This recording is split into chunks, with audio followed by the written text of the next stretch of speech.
ஒரு வீட்டில் புடவையை கையில் பட்டு புடவையை கையில் வச்சிருக்கிறப்ப அந்த குடும்பம் அவனை அரெஸ்ட் பண்ணிருச்சு, பிடிச்சிருச்சு. எப்போ வந்தேன்? இப்போதான் வந்தேன்.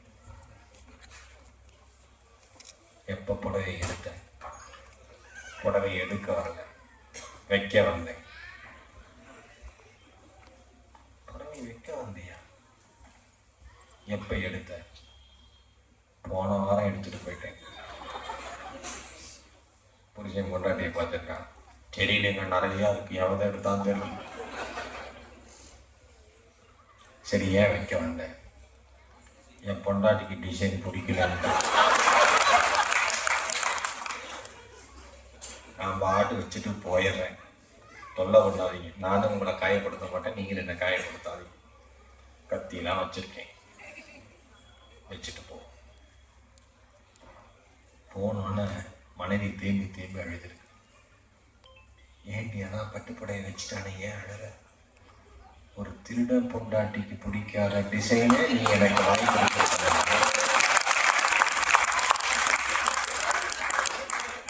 உன்னையெல்லாம் நான் என்ன சொல்லன்னு ஆரம்பிச்சிருக்கு. இப்ப அவன் திருடனோட இருக்கான். பணம் வாழ்க்கையில முக்கியம் அப்படிங்கிறது எந்தெந்த தருணங்கள்ல தெரியும்னா, பணம் இல்லாத தருணங்களில் பணத்தினுடைய மதிப்பு நமக்கு நன்றாக தெரியும். ஏன் பொருள் அல்லவரை பொருளாக செய்யும்னு வள்ளுவர் சொன்னாரு. சார், பெருசாலாம் நான் சொல்ல விரும்பல. வெறும் 500 ரூபா நோட்டு, வெறும் 500 ரூபா நோட்டு தினசரி நம் சட்டை பையில் இருந்தால் அது தருகிற உற்சாகத்தை வேறு எதுவும் நமக்கு தராது. பிராக்டிக்கலா பேசுறேன். 500 ரூபா தான் வச்சிருக்கீங்க. சரோஜினி மார்க்கெட் போனீங்கன்னு வச்சுங்களேன், மார்க்கெட் என்ன ரேட் வரும்? எவ்வளோ? 1000 ரூபாயா? 1000 ரூபா தானா? இருக்கிறது 500 தான். ஆனால் நம்ம கேட்போம், 1000 ரூபா தானா? பரவாயில்லையே, நான் ஒரு ரவுண்ட் போயிட்டு வரேன். 500 ரூபா தர தெம்பு. நான் ஒன்று சொன்னேன், எல்லா நோட்டிலும் காந்தி ஒரே மாதிரியாகத்தான் சிரிக்கிறார். எல்லா நோட்டிலும் காந்தி ஒரே மாதிரியாகத்தான் சிரிக்கிறார். நாம் தான் நோட்டுக்கு தகுந்த மாதிரி சிரிப்பை மாற்றிக்கொள்கிறோம்.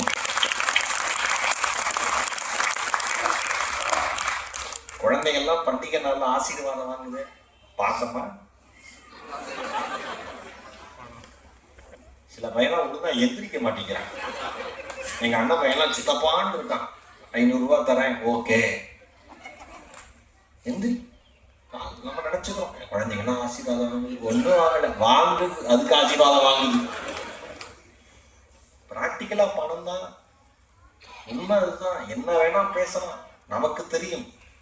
பணம் இல்லாத நாட்களிலிருந்து பணம் இருக்கிற நாட்களுக்கு பயணப்பட்டு வருவதற்கு கிட்டத்தட்ட வாழ்க்கையினுடைய பெரும்பான்மையான ஆண்டுகளை நாம் செலவு செய்திருக்கிறோம். இனிமேல் பணம் தேவையில்லை என்ற நிலை வந்தவர்களும் கூட பணத்திற்காக ஓடிக்கொண்டிருக்கிறோம். செட்டில் ஆகிட்டோம்னா நாம இனிமேல் ஓடக்கூடாதுன்னு நினைப்போம். ஆனா மனுஷன் செட்டில் ஆகவே மாட்டாங்கிறது மனுஷனுக்கு தெரியாது.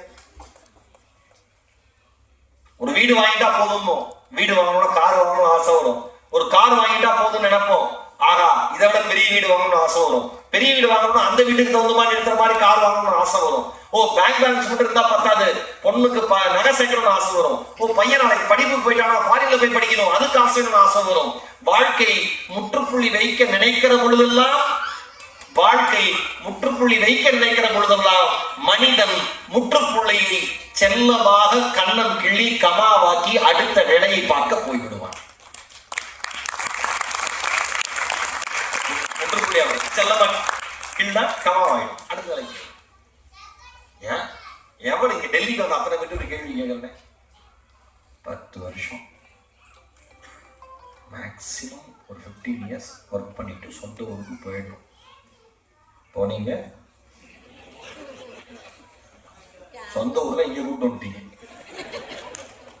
போக முடியாது. அமெரிக்கா போனாலும் தான், இங்கிலாந்து போனாலும் தான், ஐரோப்பா எங்க போனாலும் பணம் நம்மை நாம் நினைத்த விஷயத்தை செய்ய விடாது, பணத்தை மட்டுமே செய்ய வைக்கும். நல்லா மனசுல உருவாக்கிங்க. பணம் நாம் நினைத்த விஷயத்தை செய்ய விடாது, பணத்தை மட்டுமே செய்ய வைக்கும். ஏங்க ஏடிஎம் கார்டுல நான் என்ன கேட்கிறேன், நம்ம அக்கௌண்ட்ல என்ன பேலன்ஸ் இருக்கு தெரியாத அளவுக்கு நம்ம பணம் வச்சிருக்கோம். இருந்தாலும் அது ஆசை உள்ள போய் விடுறது, சீட்டை வரும் பார்த்தோன்னா சரி என்ன கரெக்டா இருங்க. இந்த ஏடிஎம் டஸ்ட்பின்ல பாத்தீங்கன்னா குப்பை மாதிரி இருக்கும் சீட்டு. எடுத்து பாருங்க, 500 ரூபா பேலன்ஸு, 450 ரூபா பேலன்ஸு, பேலன்ஸ் இனிமேல் வச்சுக்க செருப்பால் அடிப்பான ஒரு மெசேஜ். அப்படிதான் ஏன் டிரான்சாக்ஷனுக்குலாம் காசு போட்டாங்க? சும்மா பேலன்ஸ் செக் பண்றவனுக்காக அந்த வேலை. பணம்ங்கிறது மட்டும் தாங்க கேட்டோட சந்தோஷத்தை கொடுக்கும். ஏன்னா நீங்க அமைச்சிக்கரையில ஒரு டீ கடையில டீ குடிச்சிட்டு இருக்கேன். ஒருத்தர் வந்து சென்னையில ஒருத்தர் பேப்பர் படிக்கிறாரு. அமெரிக்காவில் லாட்டரி சீட்டில் 84 வயது மூதாட்டிக்கு 80 கோடி விழுந்தது செய்தி. என் பக்கத்துல பேப்பர் படிச்சிட்டு இருந்த ஆளு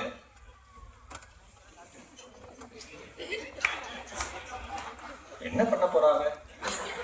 யாரு? அமெரிக்காவில் இருக்கிற கலிபோர்னியால சான் பிரான்சிஸ்கோல இருக்கிற கிழவியை பத்தி அமைச்சிக்கரையில பேசுறான். நம்ம என்ன பண்ண போறாங்க?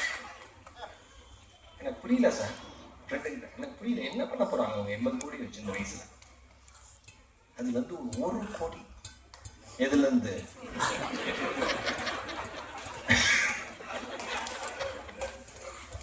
அது வந்து 1 கோடி எனக்கு வந்துச்சுன்னு வச்சுங்களேன், என் பிரச்சனையெல்லாம் தீர்க்கும் சார். அதிகமா கேட்கல சார். யாரு நியாயஸ்தான்? அதிகமா கேட்கல சார், 1 கோடி போதும் சார்.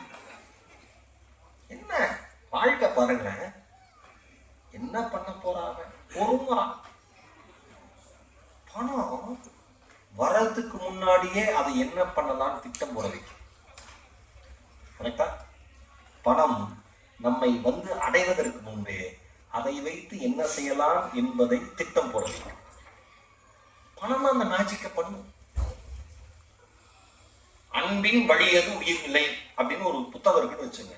பணத்தை கொடுத்துதான் வாங்கணும்.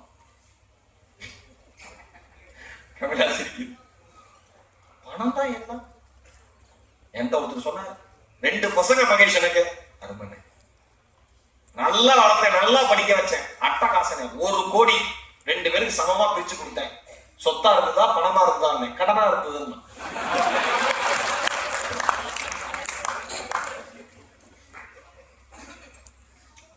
மதிப்பாங்க. மைசூர் பேலஸ் போறவங்க பாக்குறவங்க ஒரு எத்தனை தலைமுறை போட்டோ இருக்கு, நம்ம வீட்டுல எத்தனை தலைமுறை போட்டோ இருக்கு. ஒரு தாத்தா போட்டோ ஓரமா கிடக்கும் தூசி படிச்சு.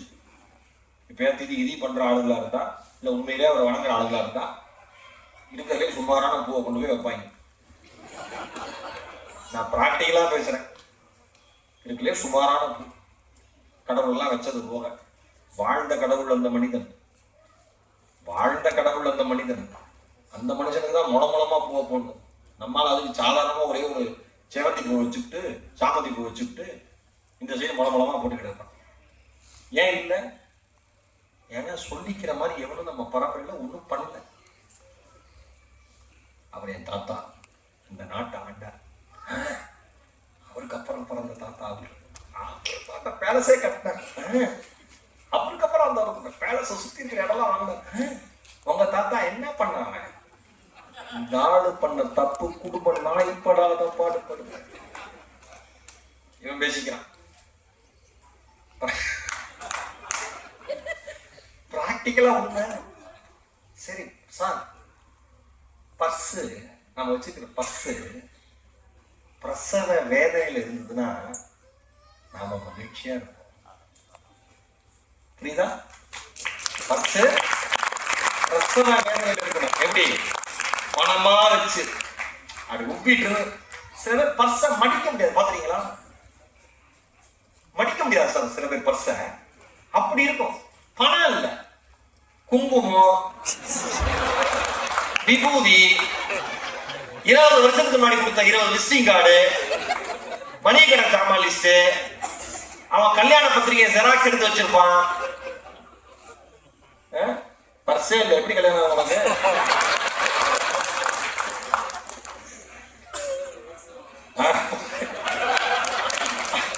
எனக்கு தெரிஞ்சு டெல்லி தமிழ்ச்சங்கம் உனக்கு கடைசியில பார்த்தா திருமண தகவல் மையம் என்ன போடுறது.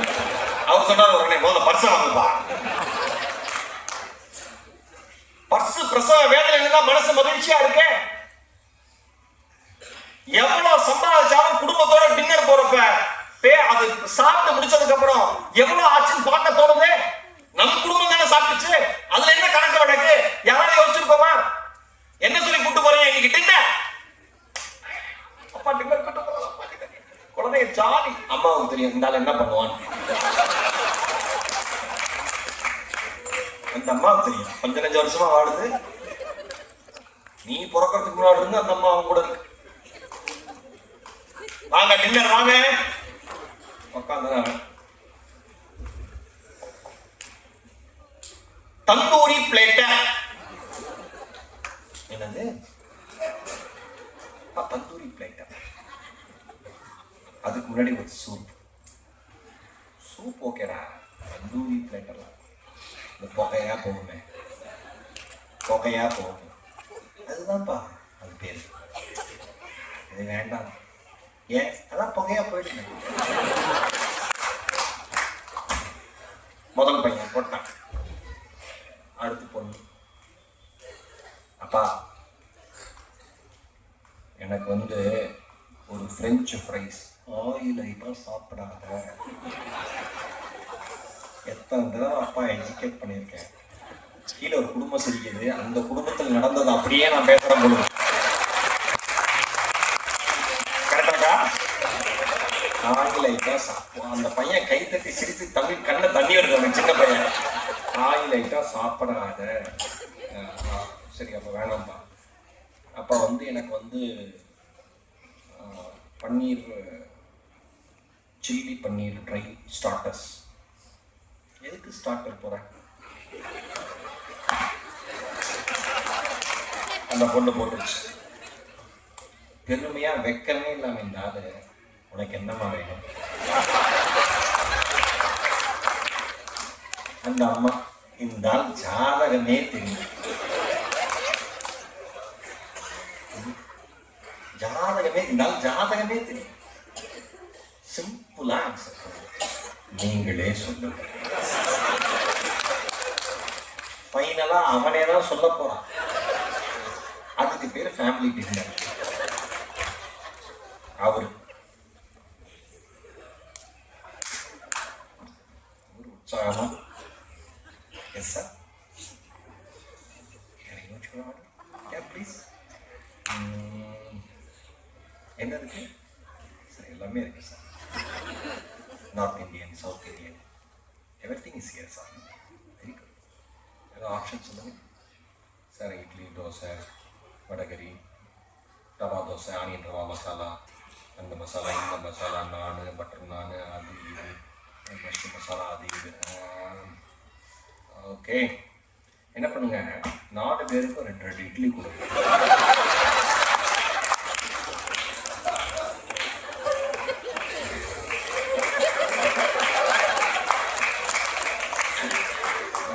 ஒரு 2 இட்லி. பையன் அம்மாவை பார்க்குறான். பையன் அம்மாவை பார்க்குறான். அந்த பார்வைக்கு என்ன அர்த்தம்னா, ஏன் இவன் நம்ம வீட்டில் உயிரோடு இருக்கணும்? இந்த ஆளுக்கு நீ ஏன் விஷம் வைக்கல? இந்த ஆளுக்கு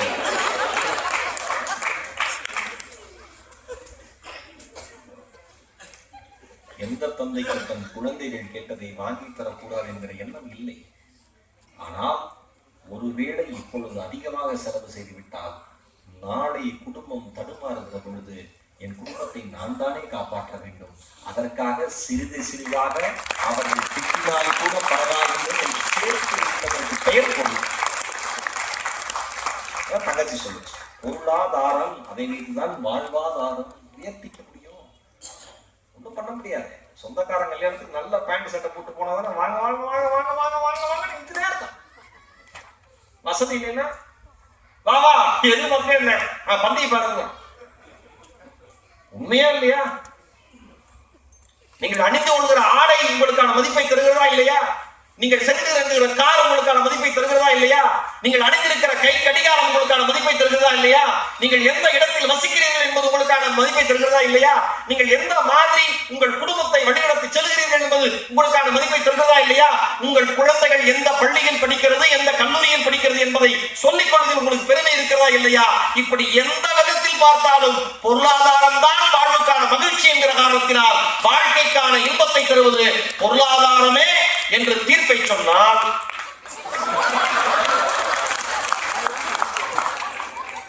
இந்த ரெண்டு பேரும் கல்யாணம் ஆகாம குமுறுனவனும் அவ்வளவு அழகா பேசுறவங்களுக்கு என்ன அர்த்தம்? பணம் முக்கியமா? தராசு சார், வாழ்க்கை எடக்கல், இப்படி வர சிம்பிளா.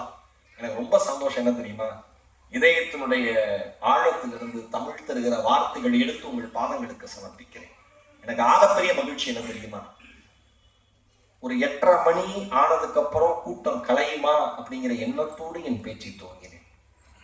இப்ப நானே மணியை நினைவுபடுத்துறேன், அதிர்ச்சி ஆகாதீங்க. மணி 9 கடந்து 10 நிமிடங்கள் ஆகிவிட்டது. இப்படி தமிழ்ல சொன்னா ஆகாத மாதிரி இருக்கும். 9 கடந்து 10 நிமிடங்கள் ஆகிவிட்டது. பேச துவங்குகிற பொழுது உங்கள் மனங்களில் முகத்தில் எவ்வளவு மகிழ்ச்சி இருந்ததோ அதே மகிழ்ச்சியோடு நீங்கள் அமர்ந்திருக்கிறது அணியை செய்த பாக்கியமாக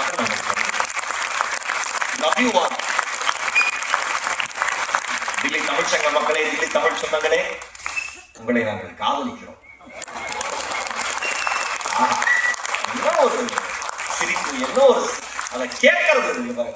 கொரோனா டைம்ல எல்லாம் இந்த சிரிப்பு சத்தமும் இந்த கைத்தட்டலும் கேட்காம எனக்கு காதும் வாய் நாக்கும் துருப்பிடிச்சு போச்சு. பேச்சாளர் பேசாம இருக்க முடியுமா? என் பொண்டாட்டியே பயப்படுறான், பேச ஆரம்பிச்சிருவானோ ஏதாவது டாபிக்ல. என் பொண்ணு சும்மா எல்லாம் பேசினா சூப்பர் பாங்கறா. எனக்கு தெரிஞ்சிருச்சு நான் மனவியாதிக்கு உள்ளாயிட்டேன், இவனை எப்படி விட்டா பைத்தியம் ஆயிடுவான், நாமளே கை தட்டி விடுவோம்னு அதுல என்கரேஜ் பண்ணிட்டு இருக்கு வீட்டுல எல்லாம். டப்பு டப்புன்னு நான் திண்டாடுறேன், உங்களுக்கு அவ்வளவு சிரிப்பா இருக்கு.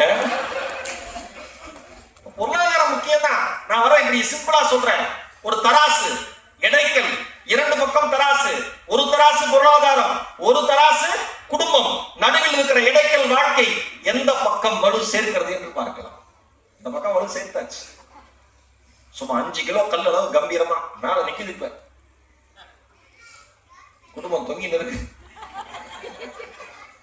இப்படி பண்ணியே. ஆனா வள்ளுவர் சொன்னார், திருவள்ளுவர் அரங்கத்தில் இருக்கிறோம்.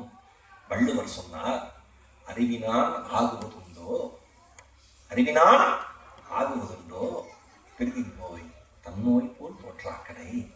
டேய், மனுஷனுக்கு அறிவு எது தெரியுமாடா? அறிவா இருக்கிற மனுஷன் சொல்றோமேடா, பகுத்தறிவுன்னு சொல்றோமேடா. அவன் அறிவான மனுஷன் எது தெரியுமாடா அர்த்தம்? அடுத்தவன் துன்பப்படுறப்ப அது தன் துன்பம் மாதிரி பார்க்கிற எண்ணம் இருக்கிறவனுக்கு பெயர் தான்டா மனுஷன். வேற எவனும் மனுஷனே கிடையாதுடா. நோய் நோய் போடு, துன்பங்கிறத நோய்னு சொன்ன. ஏன் நீங்க யோசிச்சு பாருங்களேன். துன்பங்கிறத நோயாக வள்ளுவர் சொல்லை பயன்படுத்தினார். ஏன்? உடம்பு சரியில்லாதப்ப, அதுவும் குறிப்பா ஆம்பளைங்களுக்கு உடம்பு சரியில்லாதப்ப குடும்பத்தை படுத்தி எடுத்துருவாங்க. நீ வா பக்கத்திலே இரு, பக்கத்திலே இரு. அந்த அம்மா பைத்தியம், இவனை வச்சுக்கிட்டு என்ன செய்ய? காப்பி போட்டு வரேன், பரவாயில்ல காப்பி வேண்டாம்.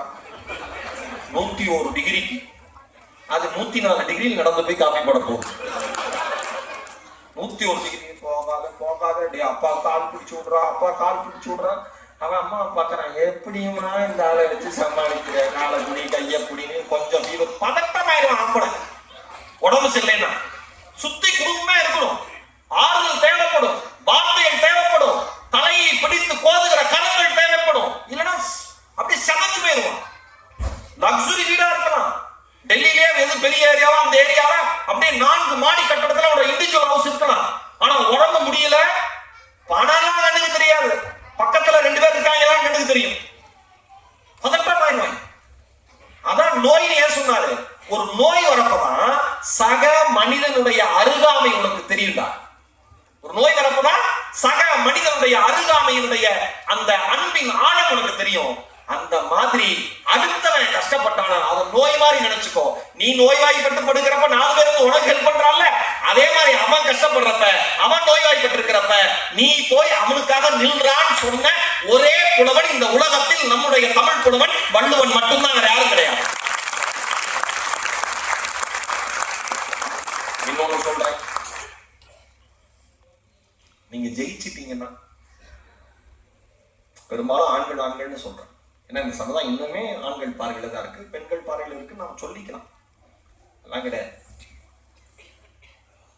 ஒரு ஆண் ஜெயிச்சுட்டான்னா ஃப்ரெண்ட்ஸோட பார்ட்டி பண்ணுவான். கேட்டா வேற என்ன, ஃப்ரெண்ட்ஸோட பார்ட்டி பண்ணுவான். வாவ் மச்சான் ஜெயிச்சிட்டோம்மா, ஐஃபை பார்ட்டி வாங்க. சொசைட்டியோட கொண்டாடுவான், பணத்தை இறைப்பான், வாங்க சக்சஸ் பார்ட்டி. இப்போ படம் ரிலீஸ் ஆகி 2 நாள்ல சக்சஸ் பார்ட்டி கொண்டாடுறோம், வெற்றிகரமாக 2வது நாள். இல்லை நேற்று தான் ரிலீஸ் ஆச்சு. ஆமா சார், நேற்றோடய போயிடும்னு நினைச்சோம், 2வது நாள் தாண்டிடுச்சு, அதுக்காக தான் இப்பயே கொண்டாடுறோம், நாளைக்கு என்னன்னு உறுதியாக சொல்ல முடியாதுங்கிறான், கோவிட் பேஷன் மாதிரி. ஓகே, வெற்றியை அப்படி கொண்டாடுறோம். நான் சொல்லவா, ஒரு ஆண் தன்னுடைய தோல்வியை குடும்பத்திடம் மட்டும்தான் பகிர்ந்து கொள்வான். அவன் சந்தோஷமா வந்தானா எந்த மைண்ட் செட்ல வரான், அமைதியா வந்தானா எந்த மைண்ட் செட்ல வரான், வருவான். தலைவன் வழக்கமாக திமிரு, கோபம், வரப்பு ஒன்றும் இல்லாம துவச்சு போட்ட சட்டம் மாதிரி உள்ள நுழையிறான் அப்படின்னாலே தலைவன் எங்கேயோ பல்பு அப்படின்னு தலைவிக்கு தெரியும். அமைதியா இருக்கும், நேரம் மா அவ்வளோதான், மானே வராது. மான் வந்தா மண்டையில எவனோ கொட்டிருக்கான்னு அர்த்தம், கொட்டணும் வருது இல்ல, அந்த மாதிரி தான் இங்க வரும். ஐ லவ் யூ பிரதர், ஆரம்பத்தில் நான் அப்படி ரசிச்சுட்டேன். மா சொல்லுங்க, நீ அப்பவே சொன்ன, நான் தான் கேட்கல. இவர் என்ன சொல்ல வராருங்கிறது இந்த ஆள் உள்ள நுழைஞ்சப்பயே அந்த அம்மாவுக்கு தெரியும். ஆனா இந்த அம்மா கேட்கும், என்னங்க நீயே சொல்லு. அப்ப கேட்கல, அவனை நம்ப கூடாதுன்னு சொன்ன, எவனை இந்த மாதிரி தெரியும். இவன் என்ன பழகிறது மகாத்மா காந்தி, அன்னை தெரசாவா? நம்ம அவன் புத்திக்கு அவன் எவனோட பழவான்னு இந்த மாதிரி தெரியாதா? இந்த அக்காக்கு சிரிப்பா கண்டோம், எல்லாமே நம்ம குடும்ப விஷயமா இருக்கீங்க. இந்த அக்கா அவன்கிட்ட பழக வேண்டாம்னு சொன்னேன், ஆமா ஏமாத்திட்டான். நீ சொல்றதை கேட்டிருக்கோம். அந்த மேடம் தெரியுமா சொல்லுவோம், குத்தி காமிக்காது. அப்பயே நான் சொன்னேன்ல, நீங்க தான் கேட்கல, அதான் கோவத்துல பேசுற வார்த்தை. என்ன தெரியுமா சொல்லும், பரவாயில்ல விடுங்க நான் இருக்கேன், எல்லாத்தையும் பார்த்துக்கலாம்.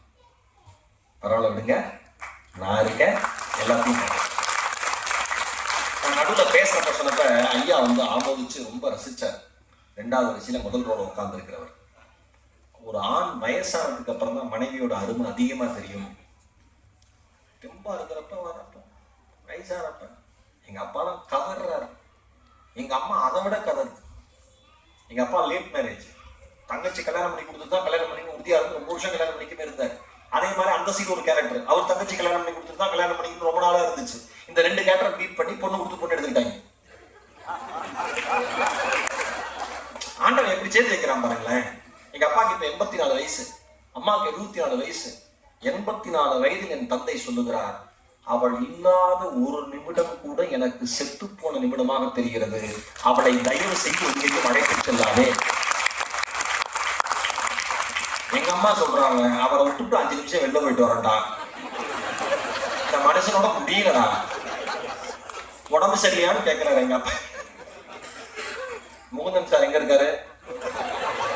இந்த வீடியோல நமக்கு மட்டும்தானே ஏதாவது லைவ் ஸ்ட்ரீம் போயிட்டு இருக்கா? நம்ம ஒருத்தர் எடுத்துட்டு இருக்காரு, நம்ம லைவ் ஸ்ட்ரீமா இல்லையே, இதெல்லாம் எடிட் பண்ணிடுங்க. நான் ஆரம்பிச்சிட்டேன், முடிச்சிடறேன் அதை சொல்லி. எடுக்கட்டும் அவர் இதை மட்டும் எடிட் பண்ணிட்டு என்ன வேணா போடும். எங்க அம்மா சொல்லுது, எங்க அம்மாட்ட என்ன பண்றாரு அவரு, ரொம்ப இந்த மாதிரி நிறைய கேரக்டர் இங்கேயும் இருக்கும், அதுக்காக சொல்றேன். உடம்பு முடியலையாம்மா? உடம்பு முடியலையா? ஏம்மா இப்படி உடம்பு முடியாம சொன்னா அதை கேட்க மாட்டேங்கிறேன். காப்பி போடுறியா?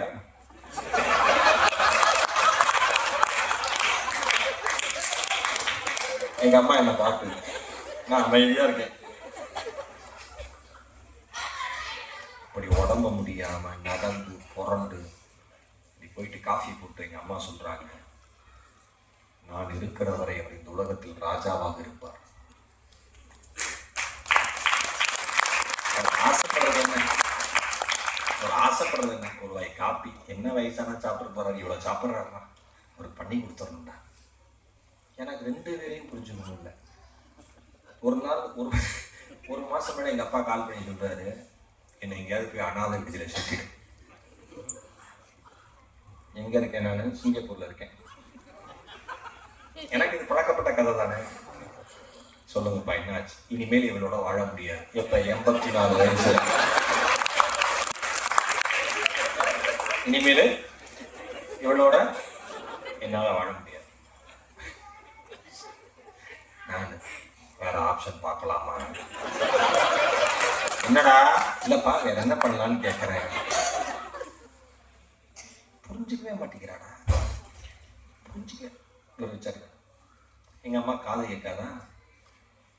வீட்டுக்கு போறப்ப ப்ரோக்ராம்லாம் முடிச்சுட்டு வீட்டுக்கு போய் அம்மாட்ட பேசினாங்க. புடுங்கி தின்றார் இந்த மனுஷன். பெண்கள் தான் இந்த வார்த்தையை சொல்லுவாங்க. புடுங்கி திங்கிறாருன்னா இந்த கோழி குப்பையை கிளற மாதிரி ரிட்டையர்ட் ஆகிட்டா அமைதியா தான் இருக்கல. நீ என்ன பண்ற, கிச்சன்ல என்ன பண்ற, ஏன் இது நீ பண்ண போய்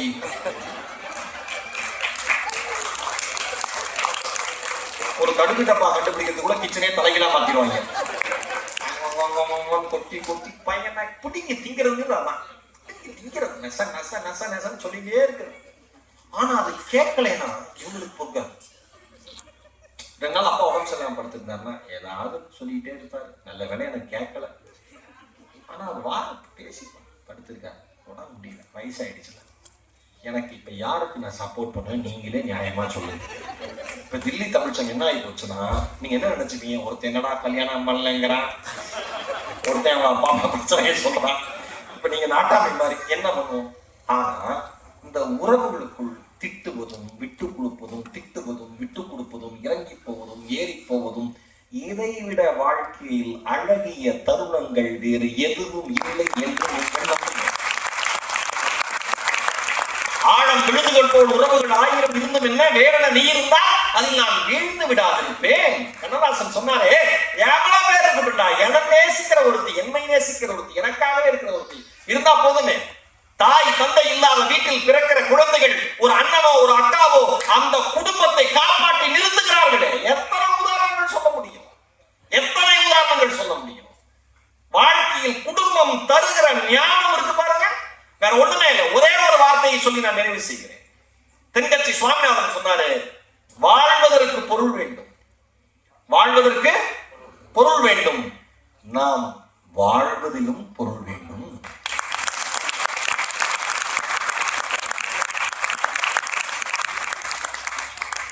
அருமை தமிழ் சொந்தங்களே, தில்லி தமிழ் சங்கத்தில் கிடைத்த இந்த வாய்ப்பின் மூலமாக இந்த இனிய குடியரசு தின விழாவிலே, இந்த நல்ல நாளிலே, பொங்கல் விழா எடுக்கிற இந்த அருமையான 2025ற்கான நிகழ்விலே ஒன்றை சொல்லுகிறேன். வாழ்க்கை என்கிற இடைக்கல்வி ஒரு பக்கம் பொருளாதாரத்தையும் ஒரு பக்கம் குடும்பத்தையும் நிறுத்தி வைத்தால் சில சமயம் அல்ல பல சமயம் உங்களுக்கு பொருளாதாரம் மேலே இருப்பதாக தோன்றலாம். ஆனால் அந்த இடத்தில் கூட குடும்பம் தன்னை கீழே இறக்கி கொள்வது உங்கள் நிம்மதிக்குத்தானே தவிர பொருளாதாரத்திற்காக இல்லை என்பதை நீங்கள் உணர்ந்து கொள்ளுங்கள். ஆகவே ஒரு மனிதன் நல்லா இருக்கியான்னு கேட்கிற அந்த ஒரே ஒரு சொல்லுக்காகத்தான் நீங்கி கொண்டிருக்கிறான். சாப்பிட்டியான்னு கேட்கிற அந்த ஒரு சொல்லுக்காக தான் நீங்கி கொண்டிருக்கிறான். தூங்கிட்டீங்களான்னு கேட்கிற அந்த சொல்லுக்காக தான் நீங்கி கொண்டிருக்கிறான். உடம்பு சரியில்லையா அப்படின்னு கேட்கிற ஒரு சொல்லுக்காக தான் நீங்கி கொண்டிருக்கிறான்.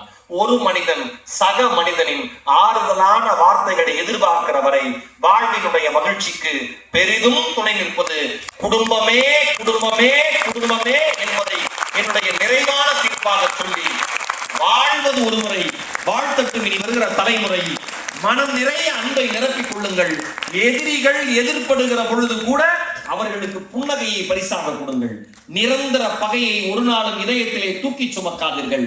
உங்களுடன் வாழ்ந்தவர்கள் நன்றாக மேலே வந்துவிட்டால் அவர்களுக்காக கை தட்டுகிற முதல் கைகள் உங்கள் கைகளாக இருக்கட்டும். எப்பொழுதும் தமிழை நினைத்துக் கொள்ளுங்கள். தமிழோடு வாழுங்கள். இன உணர்வோடு இருங்கள். ஊரிலிருந்து ஒரு தமிழன் இங்கே வந்தால் உங்களால் இயன்றதை அவனுக்கு கொடுங்கள். எங்கள் 5 பேர் உட்பட. நன்றி, வணக்கம்.